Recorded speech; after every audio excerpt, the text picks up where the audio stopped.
In the case of Shawshank, that's the only movie that we got to rehearse for 2 weeks. Oh. Before we started filming, because Frank Darabont wanted us to he wanted it to feel like we all knew each other, like we'd been in this place for years and years.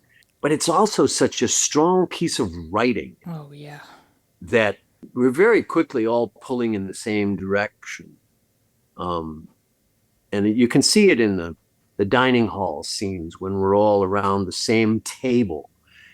And I have to say, when you're sitting at a table opposite Morgan Freeman, yeah, and next to James Whitmore and Tim Robbins, wow. and this cast that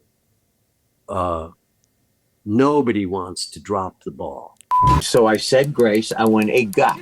Whoa. I don't remember the initial interview for the Brady Bunch. Elizabeth Taylor was wearing a $4 million ring. I said, oh, could I try it on? She said, no. And Ed gets on and said, now for the youngsters next week, Tony Jones and the Spondells.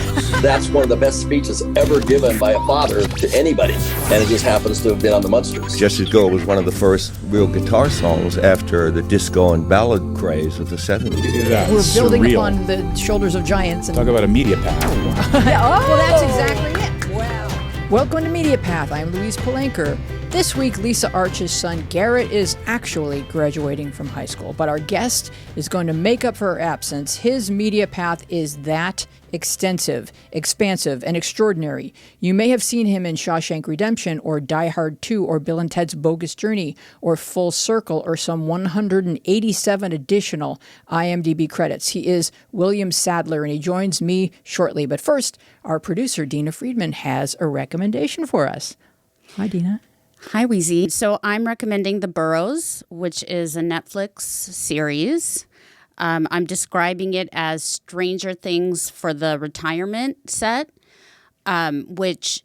Boomer things. Right, yeah, which, that's exactly how I put it, but I'm certain that I'm not original in coming up with that. As a matter of fact, that might have been how it was pitched. Okay. So it's co-executive produced by the Duffer Brothers, who did also bring us Stranger Things. Okay. Starring Alfred Molina, Gina Davis, Alfre Woodard, Bill Pullman. Very good show and very beautifully produced. Basically, we're in a desert retirement community. Mm-hmm. People are living in independently living in homes, and there's also a little facility called the Manor, which is where people that need round-the-clock care can reside. There is some sort of malevolent force, otherworldly force, that is posing a threat to the residents. There's a group at the center of the action who are kind of taking on this force, and they're also dealing with a bunch of problems pertinent to the stage of life that they're in. So grief and loneliness, illness, the challenge of just the social repercussions of aging and facing lack of attention and reduced relevancy. So what's interesting about this show is the overarching theme and like the thread that goes through it all is the concept of time. They explore it in a lot of interesting ways. Obviously, there's the whole concept of aging and facing mortality, physical and mental decline, in the obvious way. We're dealing with time or time running out. But the supernatural force that's at work there also has an unusual relationship with time. And the bad guys kind of leverage it for their own, bad intentions. But there's a hopeful message that we can think of time as something limiting and scary, or we can think of it as something boundless and expansive. And just my final note is the layer of nostalgia, the nostalgia factor. The production design brings us a world that speaks to the boomer generation, retro modern aesthetic. And what's interesting is the manor, so the kind of assisted living area of the boroughs, it's very kitschy. And, there's like pastel colors, lots of sunny themes and elements. And there's even a pill counter that's supposed to look like an old-fashioned like soda fountain. And it leans so heavily into nostalgia that ultimately it's outdated technology, cathode ray televisions, which don't ask me to explain, not only that, but I'm not going to spoil it. But yeah, don't ask me to explain how that works. But it's these CRT TVs that ultimately act as like the solution for defeating the using villains. the past to save the future. Yes, exactly. All right, that's excellent. We will check that out. The best show you're not watching is Hallmark's The Way Home. It's a family time travel saga that begins at a rural farmhouse in present-day Port Haven, New Brunswick, and then travels back and forth in time to the 90s, the 80s, the 70s, the 20s, and the early 1800s. The central protagonists are 3 generations of Landry women, headed by matriarch Andy McDowell, and there is a pond on their property that appears to have an agenda. It pulls them in and out of different time periods to adjust the past, to protect the future. We're not sure, but there are a lot of costume changes and soggy clothing. The first season features teen granddaughter Alice traveling back to her mother Kat's childhood in the 90s, where she, her mother, and her mother's friends are all the same age and hanging out. This is confusing enough since these are all people Alice knows as adults in present day. But then subsequent seasons have Alice's mother Kat time traveling in search of her little brother Jacob, who fell into the pond in the 90s, got stuck in the 1800s, and comes back to the present with some mad farming skills. By season 4, we've got Kat and her boyfriend Elliot on the hunt for Elliot's mom, who jumped into the pond when he was a baby, popped out in the 1920s, and became a rum-running gun mall. We've got characters roaming in and out of storylines from the future, and by this point, everyone is a suspected time traveler. There are subreddits and TikTok channels devoted to dissecting, diagramming, and analyzing this show's clues, connections, predictions, and plot twists. It can get confusing, but just take it all in and let it wash over you. The puzzle pieces begin assembling themselves, and it's also fun to consider how tiny moments from our grandparents' past are impacting our grandchildren's futures. This is similar to the themes that we were talking about with your show, Dina. This is such a fantastic show out of Canada. And fun fact, it's shot at a private property in Pickering, Claremont, Ontario, and the exterior is the same house used for the Green Gables home in Anne with an E. You will find the first 3 seasons of The Way Home on Netflix. Season 4 is on Hallmark and Prime. All right, I think it's time for us to introduce our guest, William Sadler. He's played everything from an anarchist militant in Die Hard 2, Die Harder, to a gold-seeking fireman in Trespass, to a convict in Shawshank Redemption, a soldier for God in Tales from the Crypt Demon Knight, and a member of a secret organization inside the Federation in Deep Space Nine. But you may remember him best as the Grim Reaper in Bill and Ted's Bogus Journey and Bill and Ted Face the Music. His many other impressive credits include The Mist, The Hotspot, Rush, The Green Mile, and Kinsey, and our cartoon president. Welcome, Bill Sadler. Welcome. Thank you. How are you? Thank you. It's good to be here. Thank you. We're both Buffalo natives. Huzzah. Yeah. Tell us a little bit about your childhood. You are from what we used to call the Snow Belt, Orchard Park. Orchard Park. Yeah. Orchard Park, New York. I grew up on a farm outside of Orchard Park, up on Cole Road. And myself and my 3 brothers and my sister and my mom and dad, and we and it was a pretty fun childhood. Like a lot of us back then, there were a lot less screens, there was a lot less television and movies, and more. We just seemed to spend hours and hours and days and days and days running around the barn and the fields and the woods nearby, and sort of making up our own games, our own imaginary games, our own, make-believe. It was all make-believe. And then when we did like a show on TV, like Vic Morrow was in a show called Combat that I liked, my dad watched, and I liked it. And my friend John Messer and I, from my friend down the road, John Messer, we would take our BB guns and dive out of the hayloft and come up shooting our BB guns and run around, pretend we were being captured by Germans, and then have to escape, and then run into the house and get a bologna sandwich from my mom, and then run back to the barn. And as I look back on it, I was sort of rehearsing. My whole childhood was spent rehearsing for the movies that I ended up doing, where I dive out of a hayloft and come up shooting. And but there was a lot of fantasy play. There was a lot of, pretend I'll be the mad scientist, and I put this pie pan on my sister's head, and it had wires that we hooked up to it, and we tried to, it was the brain transfer machine, and we would change her into all sorts of animals, and she would pretend to be the animals, and it was just make believe, we didn't have animals. We didn't have, the barn was just ours. We didn't have cows or horses or anything. We had pigeons in one room. We kept pigeons that flew around, and we fed them. But we had dogs and cats and what have you, but we didn't have farm animals. So the barn and the outbuildings they were just ours to play in. Wow. And it was an extraordinary place to grow up. Lots of snow days, as you mentioned. We were in the snow belt. I remember there were days when I would wake up. My bedroom was on the second floor. Well, all of us slept on the second floor of this farmhouse, but there were days you'd wake up and the snow had drifted up past the second floor window.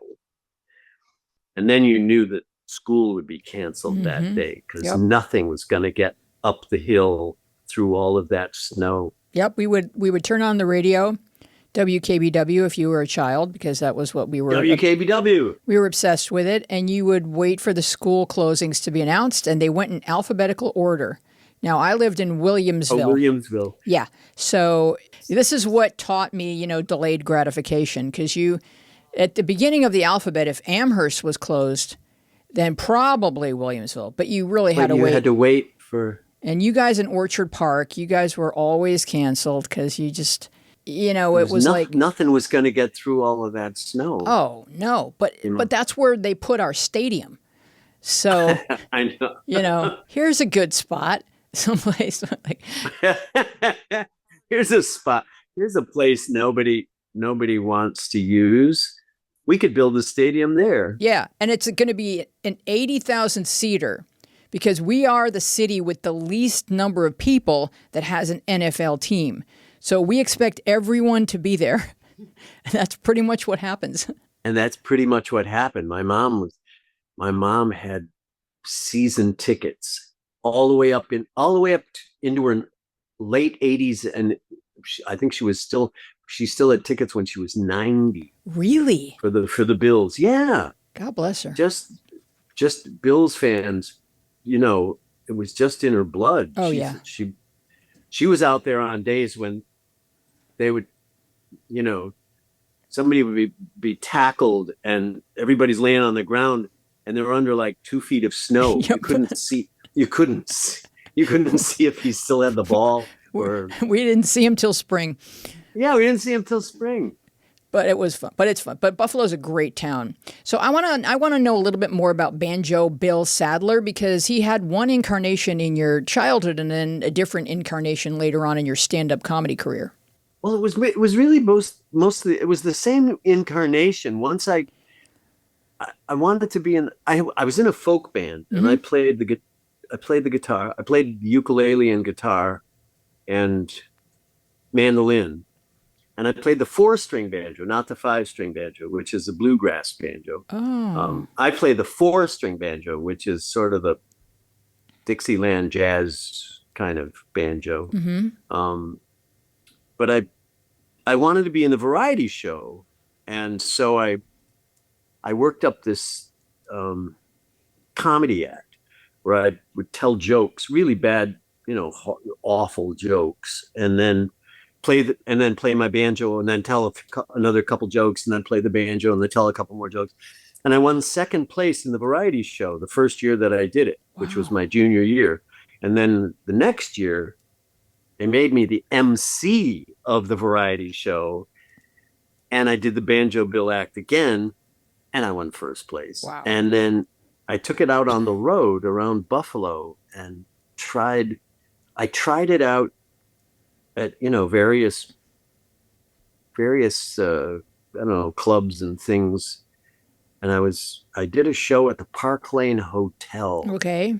And I was the featured entertainment. And I'm like 18 years old, maybe, at this point. And I started telling the jokes, and there was this just dead silence out there. I played the banjo, told some more jokes, more silence. Just excruciating, that kind of excruciating silence where you really wish you could, hide inside your own shoes and walk away. You could, like, if there was any way to make this night go backwards and not happen. But I mean, for the most part, it was fun to do, and in high school I was killing them. Well, that place, the Park Lane, was just fancy. Yeah, it was too fancy for me, and my corny jokes were just and I guess it happens to every stand-up comic has nights like that. I mean, everybody does. Oh, for sure. I just didn't know that. I didn't know how to roll with the punches and say, oh well, next I'll get them next time. I was like, wow, holy smokes. I guess maybe this stuff isn't good. And about that time, an English teacher named Dan Larkin at my high school, senior year, said, why don't you try out for the senior play? Wow. We're doing Harvey. And I tried out, and I got Elwood P. Dowd, that's the lead, the guy that's, they think he's crazy because he keeps talking to a 6-foot invisible rabbit. The Jimmy Stewart guy.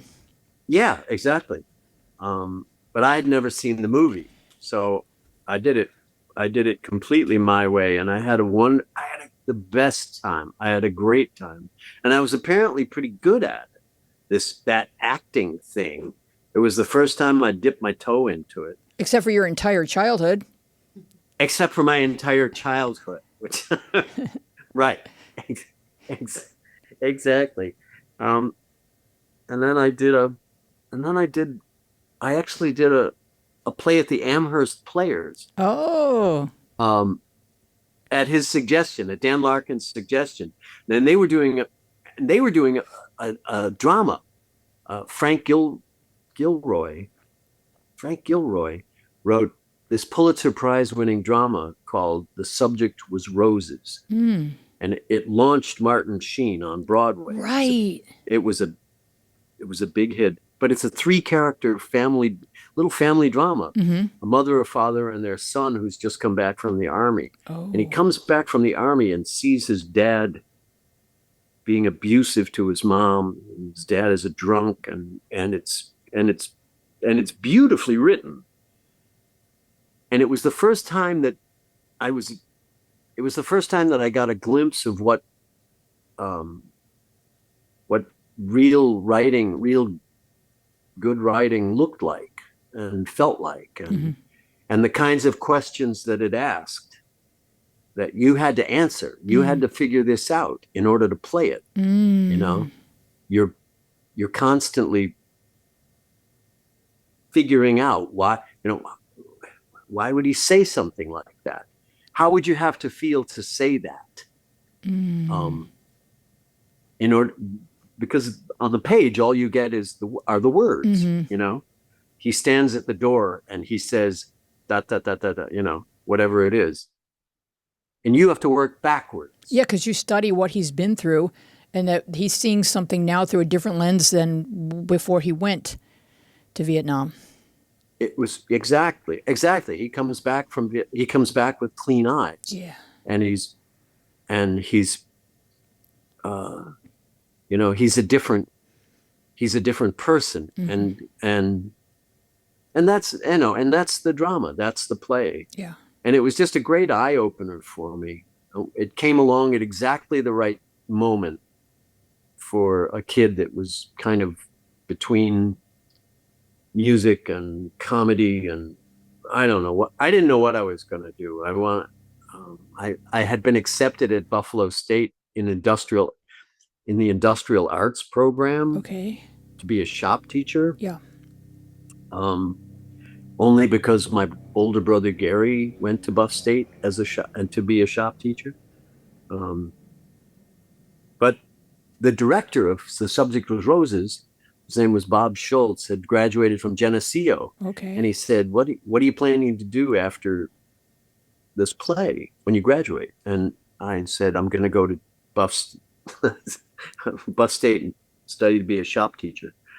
I said, and I think I can sneak into the auditions for the plays. And he said, let me make a phone call. And he called Geneseo. He called the head of the drama department at Geneseo State University of New York at Geneseo. And he set up an appointment for me to come down and meet her, Alice Austin. And he drove me in his car the 60 miles to Geneseo to meet Alice Austin, and I got into Geneseo, and I spent 4 years doing play after play after play, Shakespeare, Moliere, Chekhov, anything, and I was just ravenous. I couldn't get enough of it. I loved it. And then you spent 12 years living in the East Village and appearing in over 75 productions. Something like that. Yeah. Is that background still informing your work today? Yes.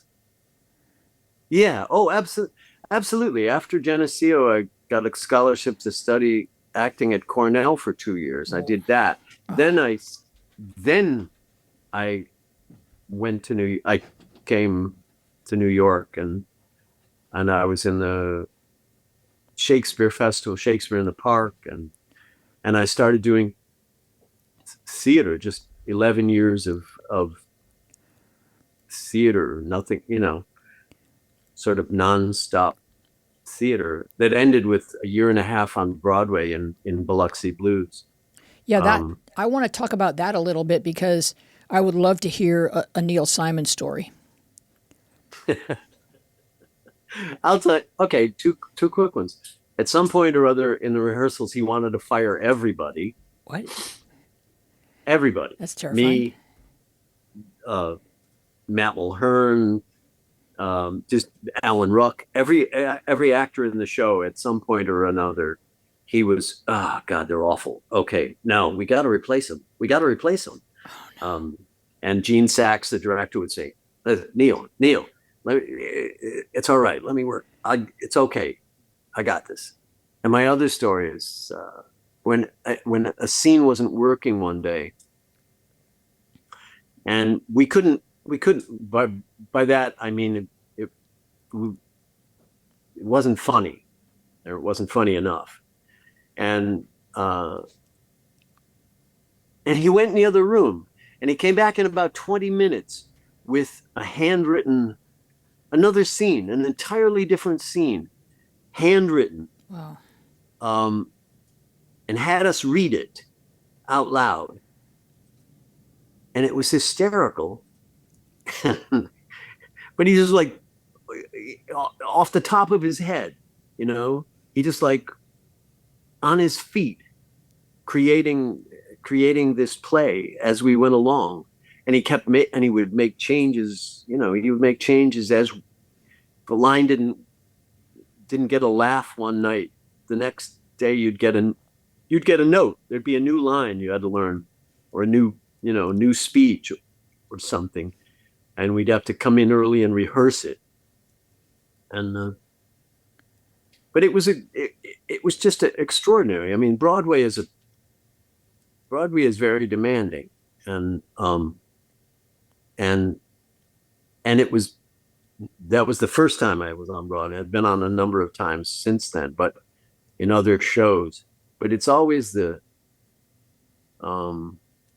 demands a lot of, it's rigorous, and having 1,100 people out there in the audience, 8 times a week, you've got to crank this thing out. You asked me if that informed any of my later career. Mm-hmm. It absolutely did. It couldn't help but inform the work in the movies, where you don't get any rehearsal.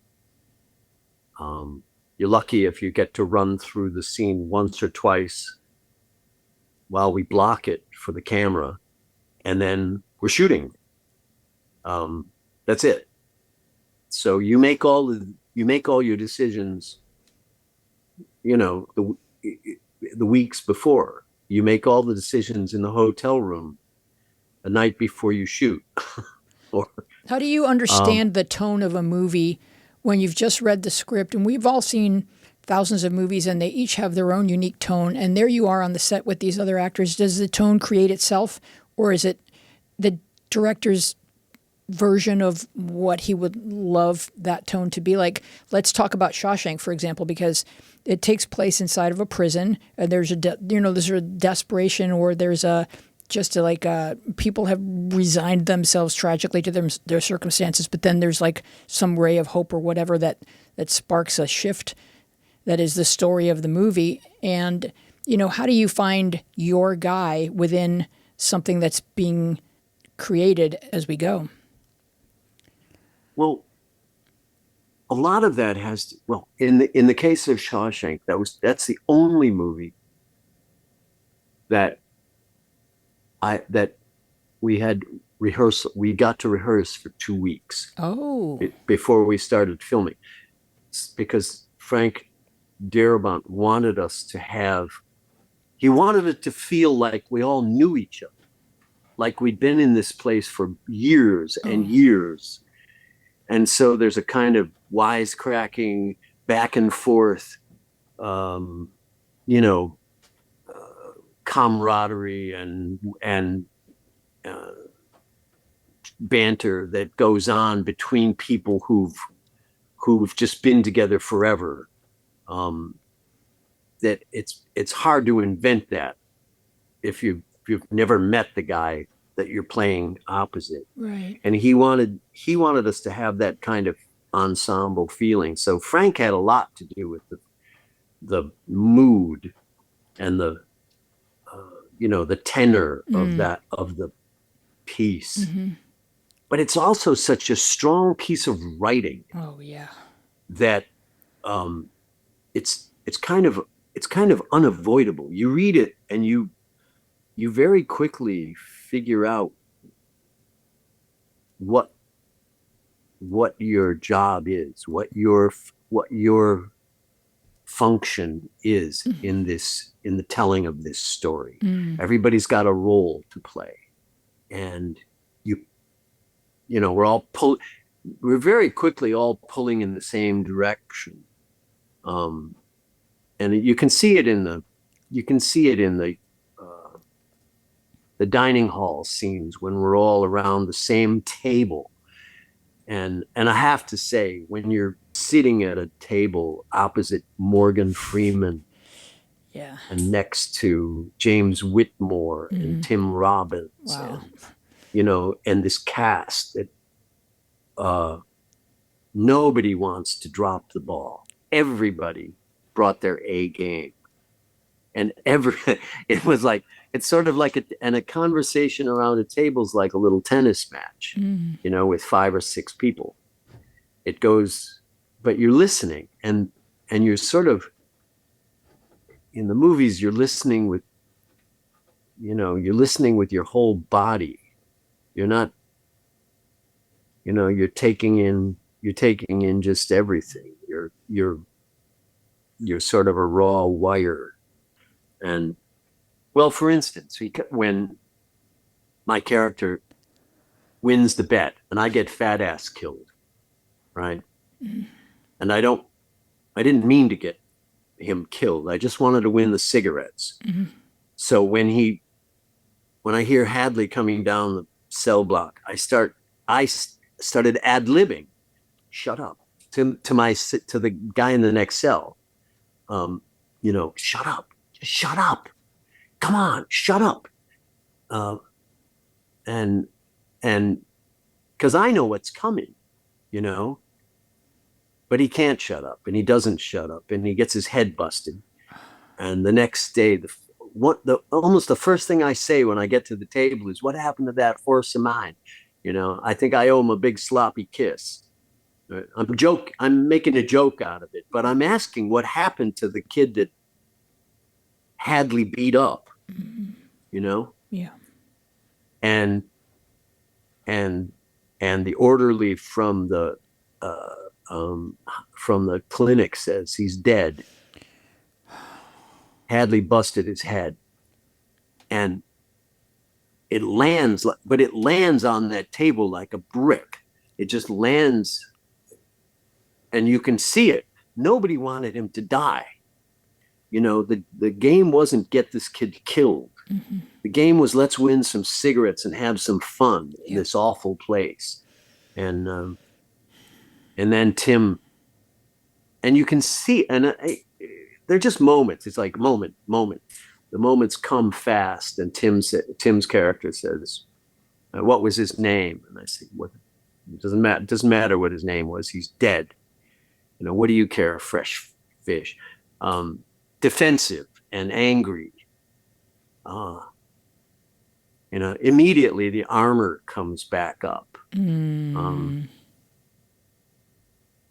Yeah. But it's all of those little tiny colors that you find, and they're in the writing. They're in the, and if they're not in the writing, they were in the moment when we did them. Yeah. When they were there when we filmed them, whether they were in the writing or not. Yeah, I feel like the seeds for everything are in the writing, and then you guys you add your own soul to it, so it becomes its own being.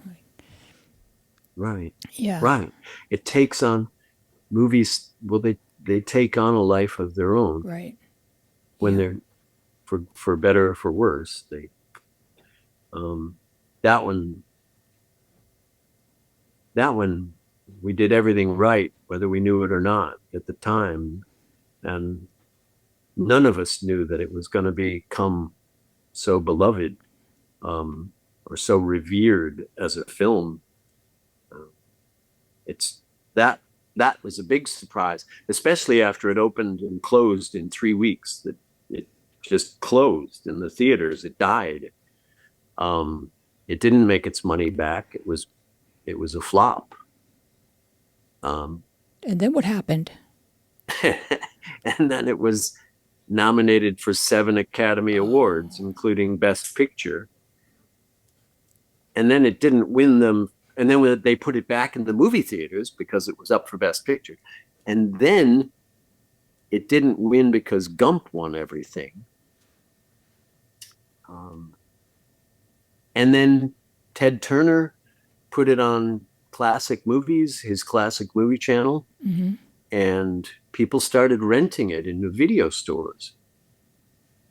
And it was for a while there, it was like the biggest movie rental in history. It was this gigantic movie rental thing.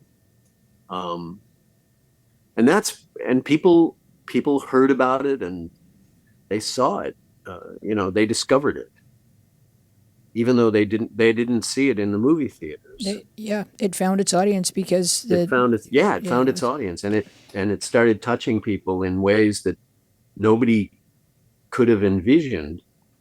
And when you have a film like that, it's not a film that people watch once; they watch it repeatedly. Right, because you keep finding things. Exactly. They keep finding things. All right, let's talk about. I did it. Oh, it's definitely a gift. It's a gift to the world. Thanks for coming along down the media path, and however you have found your way to us, we would love for you to like and subscribe and give us a nice review, because as creators, it is our appointed duty to ask you to do that. You may also want to find us on Instagram and Blue Sky, where we are at Media Path Pod, and on Facebook, where our show page is Media Path Podcast, and our Facebook group is Media Path with Fritz and Weezy Podcast Community. If you are listening to our show, we are also a video podcast on YouTube at Media Path Podcast. You can write to us at mediapathpodcast@gmail.com. My TikTok is Louise Palanker, where I post behind-the-scenes peeks and clips from the show. And Fritz's TikTok is Fritz Coleman Comedy. He posts stand-up clips and popular dance crazes. Our website is mediapathpodcast.com. There you can binge episodes and our spicy newsletter. Thank you so much. On with the rest of the show. Talk about Die Hard 2. You play Stuart. And he's like not a pleasant fellow. Nope. What's his deal? No, he's a badass. he's a terrible badass. I spent my childhood getting ready to play him. Okay. Diving out of that hayloft and coming up with the BB gun. In fact, true story. There's a scene in Die Hard 2 where we're all around the nose cone of this plane, and I think John McClane is in the nose cone he's in the pilot's compartment of this plane, and we're all shooting these automatic weapons at it, and then we throw grenades in the windows, and he has to use the ejector seat to escape, right? But so all the bad guys are lined up around this plane with our automatic weapons, and we have full load blanks. They're huge, and they make a god-awful loud noise. They're absolutely deafening noise. And there's like 8 of us firing all at once. We finished the first take, and Tim Cooney, who is the sound engineer on the show, took me aside and he said, "Bill, you don't need to make that sound with your mouth anymore." Because apparently in the first take, I ruined the first take by going making the sound of the machine gun with my mouth, the way I had in the barn for years and years and years. Yep. Sometimes we have to retrain ourselves. Muscle memories. Colonel Stewart was in challenging in different ways, because it was I followed Alan Rickman, who was the villain in the first Die Hard movie, and I thought he was brilliant. Yes. I just thought he was brilliant. I thought he was wonderful and smarmy and unctuous. And I mean, I run out of adjectives. It's just like, what a snake. You were so happy when John McClane drops him and he falls off the building and dies. It's like, you're just like thrilled. But those were big shoes to fill. And I knew, because of the success of the first Die Hard, that everybody and their brother was going to see the second Die Hard. And they were also going to compare what I did as the villain to what he did as a villain. So that was daunting. So how did you find that voice? I found it in the script. I found it in what he does. I mean, he crashes a plane with 300 people on board to make a point. He has a streak of evil in him that's, a half mile wide. He's also the kind of, if he were playing for the right team, you'd want him you'd want him in your army. He's brave, he's smart, he's courageous, he's resourceful, he's all of these things. He's just an asshole. It's only a matter of time before a guy like that turns on you. Well, he's just evil. Yeah. He's got, he's playing for the wrong goddamn team. But he had to be as bad as I could make him, and so that Bruce Willis had somebody, had a respectable villain to go after. All right, let's talk about the Grim Reaper. Is he a villain, or is he just doing what he was built to do? Because I heard that you had an unpleasant reaction to the makeup required to embody the Grim Reaper. I did. That second time I did the Grim Reaper, when I did Fate, Bill and Ted Face the Music 30 years later, I had developed this allergy to makeup, of all things. My skin just blows up like a mosquito bite from the makeup. But it didn't the first time around. They put on the 3 hours of makeup, and I endured it just fine. And the fun thing about the Reaper too, he's funny. Yeah. And I found a way to make him a funny character with the Czechoslovakian accent and everything. But he starts the first time you see him, he's a really scary dude. You're frightened of him. Bill and Ted think, oh crap, it's the Reaper, dude. They're going to hell. That's it. We're done. He's come for our souls. And he's this really scary image until he starts losing, they challenge him to the games. And then he loses one game, loses at Clue, loses at Battleship, loses at Clue, loses electronic football, loses at Twister. He's finally like, okay. And he just very quickly becomes this petulant, spoiled little shit. He's like, no, best 2 out of 3. No, that's 3 out of 5. I didn't go yet. Wait, this can't be happening. He's never lost. And he's losing to these idiots.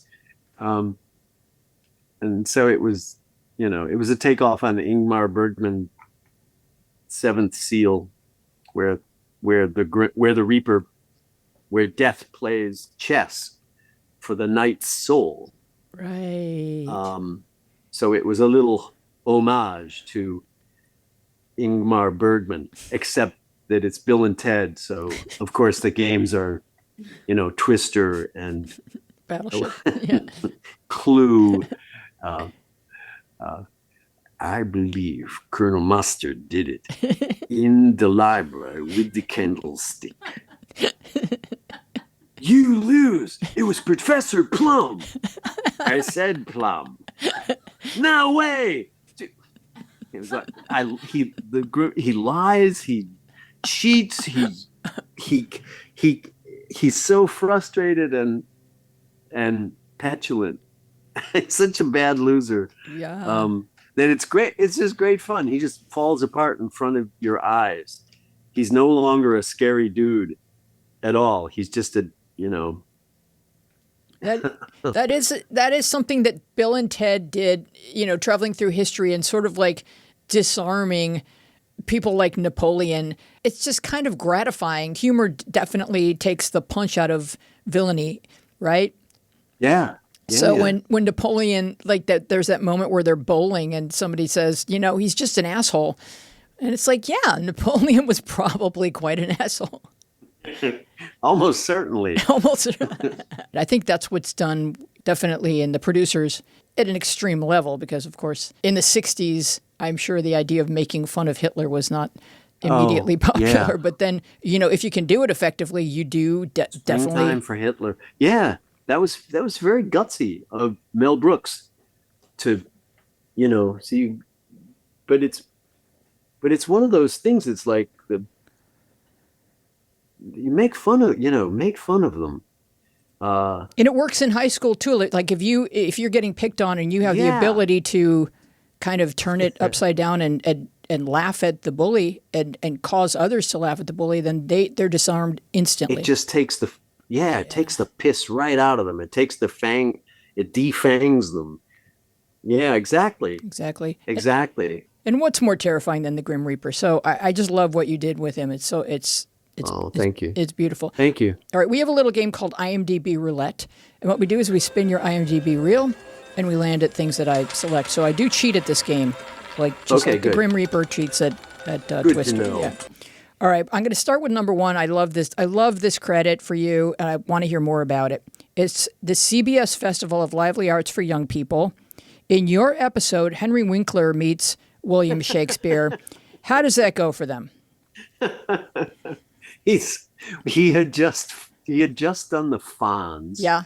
And I think the show was over, and he was going to show the kids that Shakespeare was cool, because if the Fonz likes it, then it's cool. Those are the rules. And God, oh my goodness sakes, when was that? I had a beard for that too. I remember. Feel like it would have been in the early. Can you look up that credit? It's 70s. It's Bill's first credit. 77. Yeah, there you go. All right, so your Bill still is pretty early in my career. Like the whole thing, Bill, is on YouTube. So the whole show. So were you in a group of players that were hired for this? Yeah, exactly. We're like, the players have arrived, and we're like goofy players. And Henry Winkler tells the audience how cool it is to be, that Shakespeare is actually cool dudes. And there's an audience full of kids. I remember he tried to buy my belt. Really? My wife had given me this beautiful belt for my birthday. It's a leatherworker friend of ours made it. Barbara Sham and Marnie, my late wife, she bought this belt for me, and Henry Winkler liked it, and he wanted to buy it. I said, it isn't for sale, Henry. Thank you, but it's not for sale. He said, no. How much? I said, Henry, my wife gave it to me. It was a gift. It's not for sale. Oh, okay. Couldn't we have her make Henry a belt? I could have. I told him where we could get one. Mm-hmm. There you go. That's all that's required. So what else is on this? Okay, we got Newhart, where you are credited on Newhart as playing clumsy guest. That's right. How clumsy were you? I didn't even have a name. No. Clumsy guest. Yeah. The beginning of the show, this guest couple checks out, but they've broken the sink upstairs, and the doorknob, and everything he touches breaks, and Bob Newhart has to fix it, of course, and because it's his place. And I got the job. I auditioned and I got the job, and I came back to this house we were staying at, these guests. We weren't actually living in LA yet. We hadn't found our own place yet. And the kids had a skateboard, and I wanted to try the skateboard on this hill in the Hollywood Hills. And I got on the skateboard and I went about 4 feet before it went one way and I went the other way, and I sat down on my right ankle. Ooh. And I must have sprained. It was just a bad sprain, but it swole up like a grapefruit. It was just huge and painful. And then the phone rang, and it was my agent. You booked the Newhart show. Oh my God. They want you to play the clumsiest person ever. So I said, that's great. Be there. And they said, be there Monday morning, and gave me the address. And I drove there Monday morning and tried to hide the fact that I had hurt. I didn't want to lose the job because I hurt my ankle. So I sucked it up and pretended not to limp, right? And you couldn't see it under the leg of my pants anyway, so that was good. Opening scene, first day, you rehearse for a week and then they shoot it in front of a live audience. And they shoot it twice, I think, and then edit together the best of whatever. But the first day of rehearsals, I'm supposed to come down the stairs with this suitcase, and the suitcase pops open and all my clothes fall out on the ground, and then the ink from the pen goes all over, and then I reach for the doorknob to leave, and the doorknob comes off in my hand, and it's like everything I touch breaks. So, but it's how the show starts. Yeah.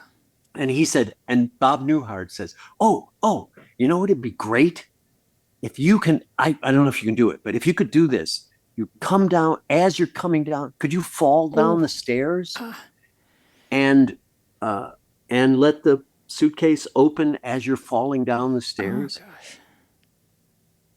And I said, sure. Not at all sure how I was going to do that, but I had a 11 or I think a decade and a half of theater. I figured I could figure something out. So I had to figure out a way to do it without involving my right foot. Yes. In the fall. So that, in any case, I did it. But that was, of course, that's what he wanted, I'm surprised he didn't ask for a tap dance or something, But that was what that show. That's what that show was. That is awesome. All right, we have Star Trek Deep Space Nine. Ooh, yeah, excellent choice. Yeah. What about it? Well, you played director Luther Sloan. Who is he? He's the director of Sector 31. And it turns out, I think for the first time in the history of the Star Trek TV shows and movies, for the first time, there's an organization within the Federation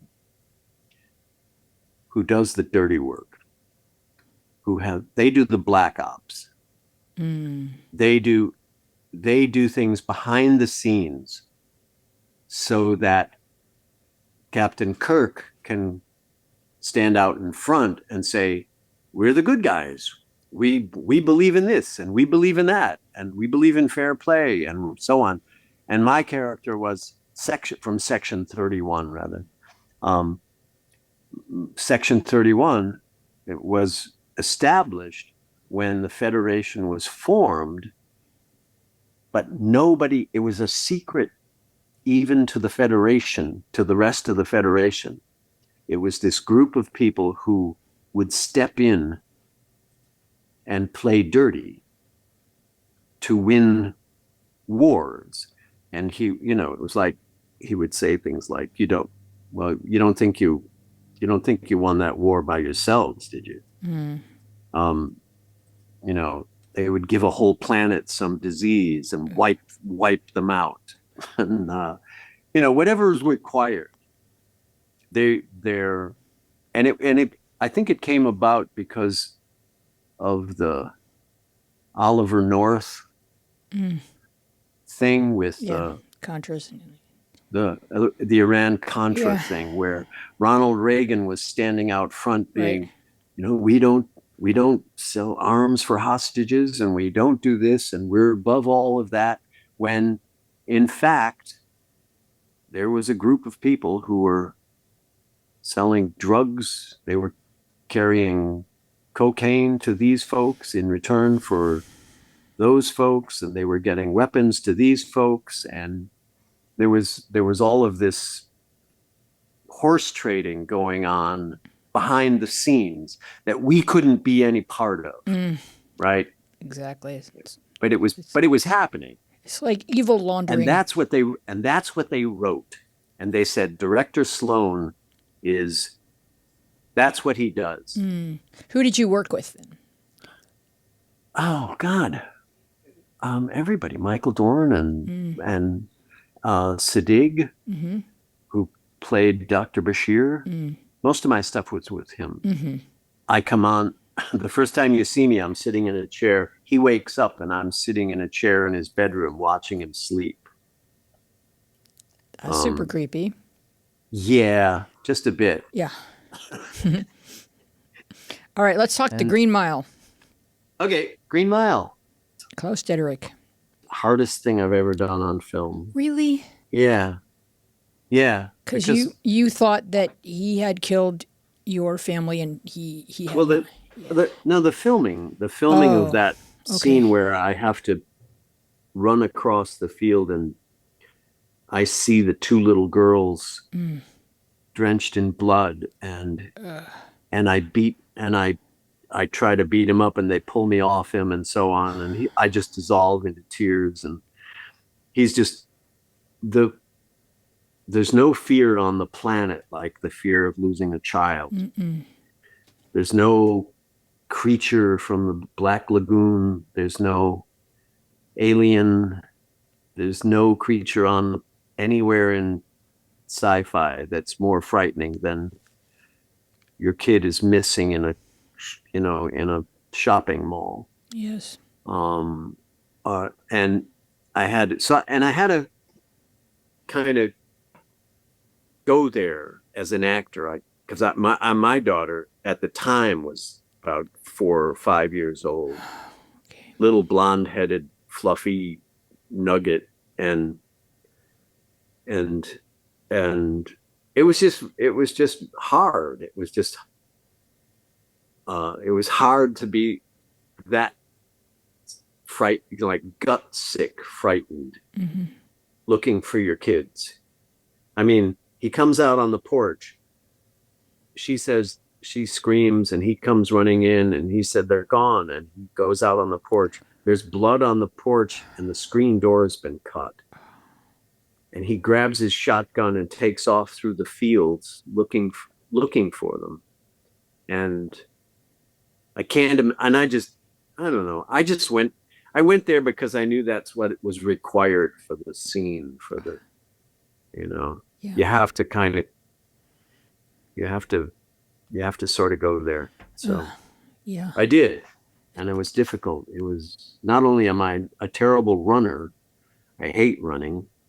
And I had to run in these stupid army boots. But that almost killed me. But but just the emotional toll of playing the scene over and over and over and over again all day long was difficult. Brutal. So I'm glad it worked. It did absolutely.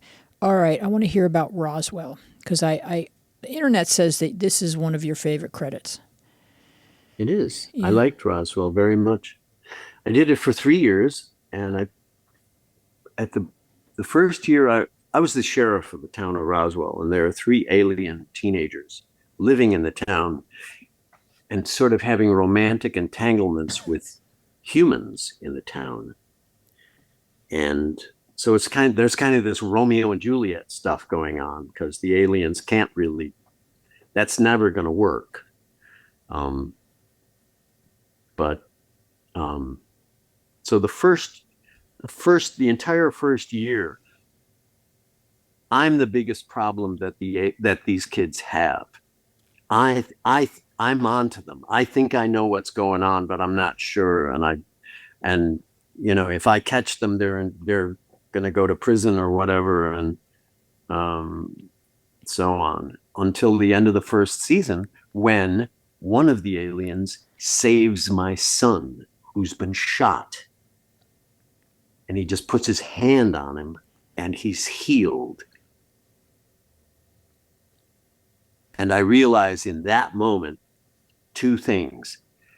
One, they are in fact aliens from another planet. And 2, I've been wrong about them all along. Whoa.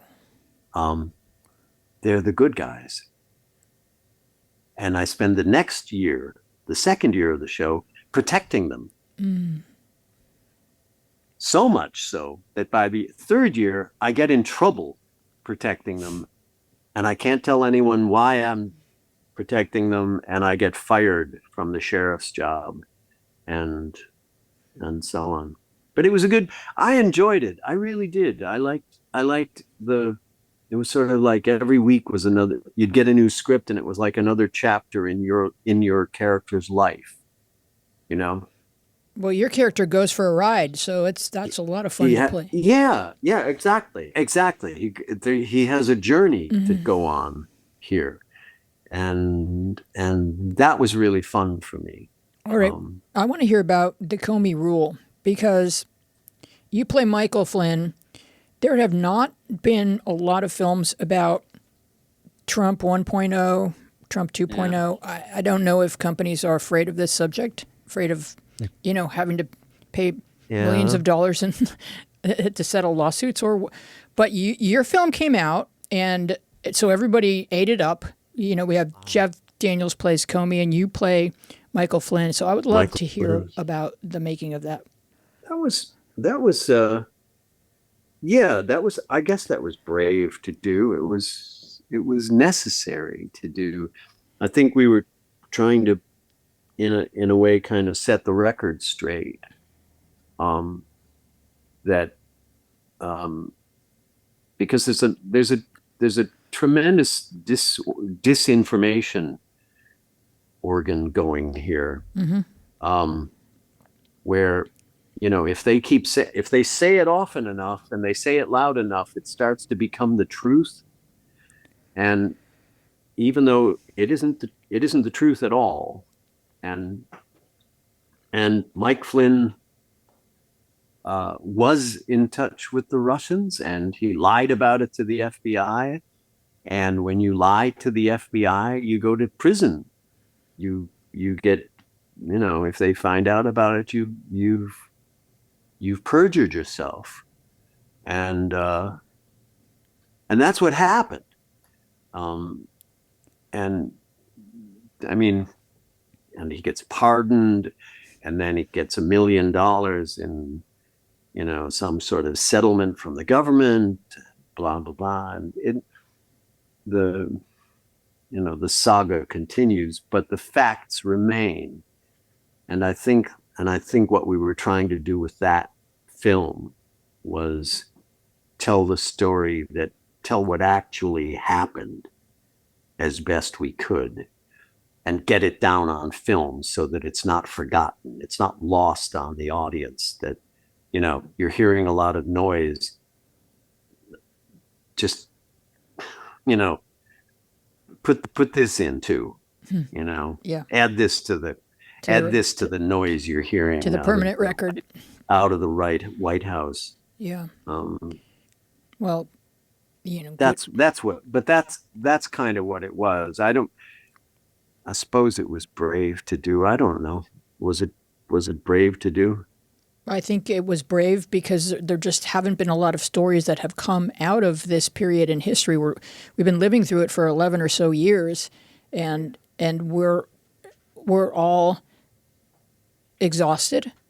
And I think when we come out the other side and the coast is clear, there's going to be hundreds of stories that come out of it. But they haven't been told yet. I think you're right. So talk about the cartoon. Oh, go ahead. Finish your thought. You think what? No. I think there are lots and lots of stories that will come out of the woodwork once it's safe to raise your head without getting it taken off. Exactly. But you did more of this type of work in Our Cartoon President, because you guys, I did, didn't I? You swung for it, yeah. Well, I'm just a rabble rouser. I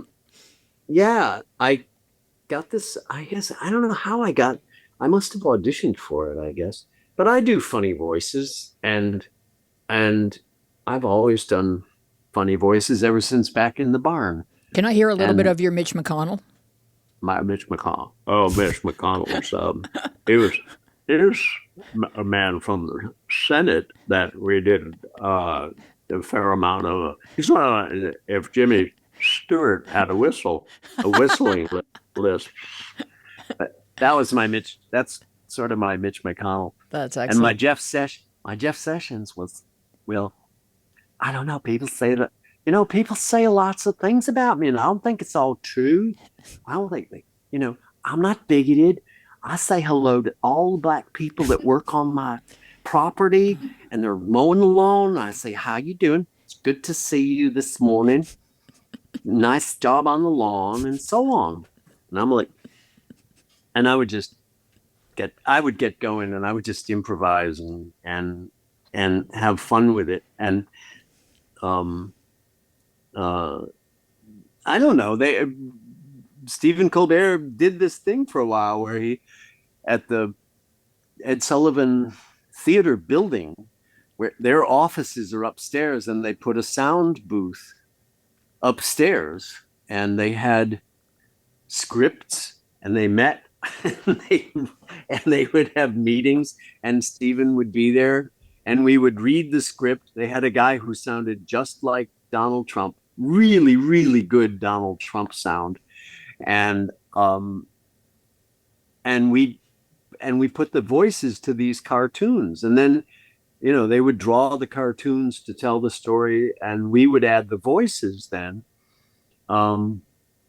Yeah, and it was just fun. We would go in the booth, and they'd say, okay, here's your line. The line is like, it's time to get in the cars, or something, and you would do the line a few times, and then they'd say, okay, just play with it, do whatever you want, because I was always having fun improvising, and half the time they would use some improvisation. It was like, I would just go back to the farm where I grew up and everything. So it's butter wouldn't melt in her mouth. She's just about to praise the button. I ain't never seen nothing as nice as her. And the president wants me to do this, and do that, and do this thing and that thing. I would do it if I could. I can't, And I just had the most fun. I had the best fun making fun of the first administration. Mm-hmm. And then we did there was one special just before the election that Joe won, that Donald says he won, but he didn't win.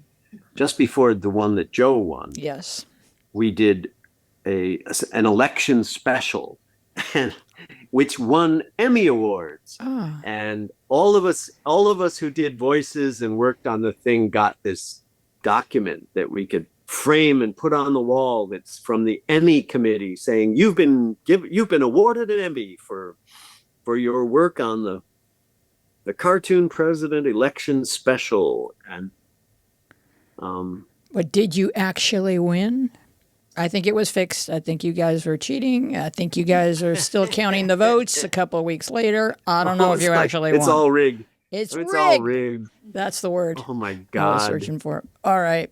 So we're going to have to wrap up. I know you're on Facebook. Where else can people find you, and what else is coming up for you that we should be aware of? I'm on Facebook and a couple of places. You can just look up William Sadler. Mm-hmm. There's also William Sadler. I'm also on X. Okay. Formerly Twitter. Mm-hmm. You can find me on there. And there's a fan site for you that your fans have made. That is, I think it's just William Sadler. Yeah. I'm a kind of a Luddite around these computer social media things. I shouldn't say that to someone who's in the media path. Oh, no, that's perfectly okay, because we're going to put links to where you are in our show notes. Put links to everything. Yes. There's a group, a small group of close friends who get the poop from me. They get the straight poop. Right. They get the dope, see? Yeah. I see. And it's called William Sadler, The Billboard. Oh. The Billboard, 2 words. I love that.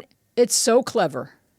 That's clever, and it's fun. Yeah. And I go on there sometimes and tell them what's going on. The only thing right now that is out and moving through the festival circuits is a short film called The Last Day of Byron Bray. a film by Michael Borelli. I play Byron Bray, this 92-year-old man who is in hospice, and his friend Michael, who plays himself, he was Leonard Bernstein's lover when they were young men. Okay. Younger, and then they were friends for decades and decades, cared deeply about each other, and then so I play this 92-year-old gay man who he starts having dreams about Lenny, and he's ready. He says to Michael, he's ready. He wants to go, and he he takes all the pills in his hospice box. The hospice gives you a comfort box, and it doesn't work. It doesn't work. He wakes up the next day, but he tries anyway. And it's just an 18-minute film, but it's so beautifully done. It's really, if I say so myself, it may in fact be the best little piece of acting I've ever done. I don't know. Wow. I'm sort of better now with age than I ever was. That sounds remarkable. I can't wait to see that. I don't know where you see short films. It won at the Florida Film Festival. It won the Grand Jury Award and the Audience Award. Then it went to Cannes, and then now it's going to the Indianapolis Film Festival. So it's Academy Award qualified. It's easier and easier to see shorts that make their way up into that level of prominence, because they'll put them on Apple TV and they'll put them in spots where we can find them. So yeah, I hope you can find it. I think it's a pretty wonderful 18 minutes of your life, you know? Yeah. It sounds fascinating, and I will do some Google searching to see if there's any place where people can find it, and if there is.